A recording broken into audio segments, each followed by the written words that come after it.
Where do things currently stand with the Pac-12? I understand last week you made an announcement that Quidel Labs and the Pac-12 have come together to strike a deal over rapid point-of-care antigen testing, and how you've called that a game changer. Where do things currently stand on that changing of the game, Commissioner? Yeah, so it's really new. As you mentioned, we only just announced this last week, came together fairly quickly at the end with Quidel. And so where we stand is our existing position is we're not going to start competition before January 1st. And this new testing arrangement, which allows us on each of our campuses to test our student-athletes daily with immediate results, is a big, big breakthrough. But it's not the only hurdle we have. You may be aware we've got half of our league, 6 of our schools, the 4 California schools, USC, UCLA, Stanford, Cal, and 2 Oregon schools, Oregon and Oregon State, that don't currently have approval from county public health officials to have contact practice. They've given it for the NFL teams in their areas, but they haven't given it for our college teams yet. I'm hoping this testing arrangement will give the public health officials more confidence that these student athletes are not in harm's way engaging in football practice because they're being tested daily and they'll be able to be weeded out. So, but that's a step that we have to overcome. If that happens, there's a possibility we could evaluate starting earlier than January 1st. We need 6 weeks of training camp to ramp up, so we're not talking about starting tomorrow, even if we could. But there's now a crack in the door where we could potentially start before January 1st. Okay, so in terms of all this, Larry, look, you're probably like me and everyone else in the media in the fact that you're trying to learn public health on the fly in a certain way that you never thought was part of your job requirement. Yep.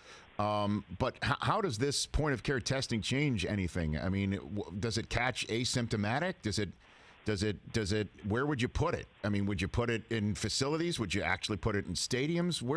How does this work? How does it change the game, Larry? Well, we these are in short supply, hard to come by, as you can imagine. Hospitals, nursing homes, right, urgent cares have needed these, and our earlier estimates we weren't going to have access to this kind of testing until the end of November. So the big breakthrough is we're now going to have them 2 months earlier. By the end of this month, we're actually going to have devices, these readers, in our training rooms and enough tests to test our football student athletes, basketball, and other contact sports daily, starting in early October. And what it allows you to do is, unlike the PCR tests, which have to be sent off to a lab. And again, I'm not a doctor either, but I feel like I could get a degree with the number of hours I put into some of these calls. Unlike the PCR tests, which need to be flown to a lab to be tested in the 24-hour to 72-hour turnaround time, the way these antigen tests, they're called, work is nasal swab, and within 15 minutes, you have a result. Now, they're considered pretty accurate, but not as accurate as the PCR tests.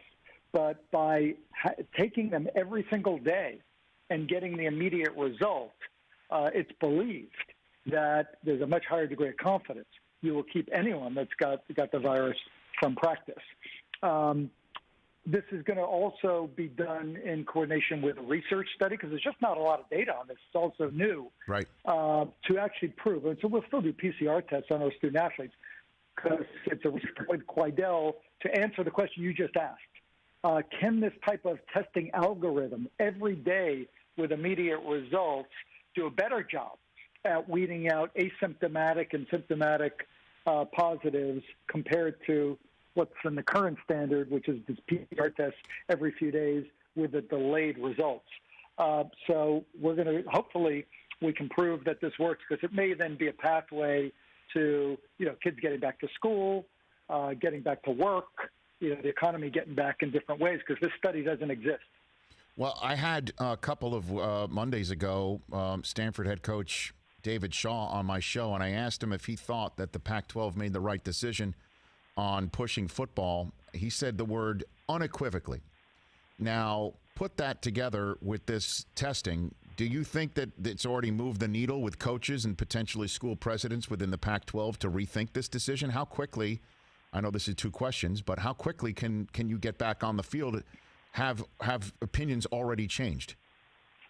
Well, people are immediately more open-minded. I think we're prepared to be flexible, but we can't revisit the decision until the county officials in Southern California, Northern California, and Oregon give us a green light and bless it.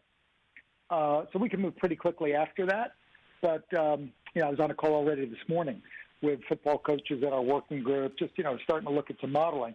But really, that's the next hurdle for us, Rich, is to see if we can get blessed to come back to practice and play by public health authorities. If so, I think we'll move quickly to answer that question.